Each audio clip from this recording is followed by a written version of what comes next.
बेटी को माफ़ करना नहीं पड़ता, बहू को माफ़ करना पड़ता है। बहुत सारे लोग, बहुत सारे मैसेजेस मेरे पास ही आते हैं, बोलते हैं सर आप हमेशा माँ बाप के बारे में बोलते हो, तो माँ बाप कभी गलती नहीं करते? वो कभी औलाद के साथ औलाद में फ़र्क नहीं करते? बिल्कुल करते हैं, सब इंसान होते करते हैं, और उनका भी हिसाब होना है।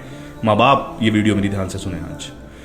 अपनी बेटी है तो उसके वकील बन जाते हैं, दूसरे की बेटी है तो उसके जज बन जाते हैं। अपनी बेटी कोई गलती करे तो बच्ची है, सीखते सीखते सीख जाएगी, और दूसरे की बेटी आपके घर आ रही है तो उसके जज बने हुए हैं। नहीं, घर से तो कुछ सिखाया ही नहीं है।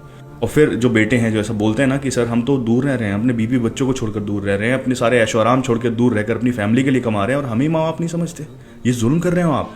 एक दिन तो ऐसा आएगा ना जहाँ पे हर चीज़ का फैसला होगा, वहाँ पे तो कोई माँ बाप भाई बहन नहीं होगा ना, वहाँ पे खुदा के लिए सब बराबर होंगे, और फिर सबके फैसले होंगे। उस दिन इन लड़कों ने जिन्होंने जिंदगी अपनी फैमिली के लिए कुर्बान की, आपका दामन पकड़ लिया तो आप क्या करोगे?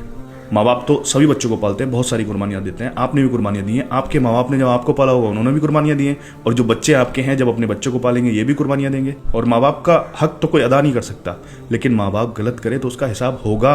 हम नहीं कर सकते, लेकिन हिसाब होना है। बहुत सारे केसेस ऐसे आते हैं, मैंने पहले भी ये बात बोली है कि लड़के पराये हो जाते हैं, लड़कियां पराई नहीं होती है। शादियों के बाद माँ बाप के दिलों में और सबके दिलों में फीलिंग ही आ जाती है कि लड़के पराये हो गए। जब आपकी औलाद खुदा के सामने खड़ी होकर कहेगी खुदा तूने कहा था ना कि माँ बाप से कुछ नहीं कहना, माँ बाप की खिदमत करनी है, वो गलत करें तब भी उनके साथ गलत नहीं करना, मैंने सब सही किया फिर उन्होंने मेरे साथ गलत क्यों किया?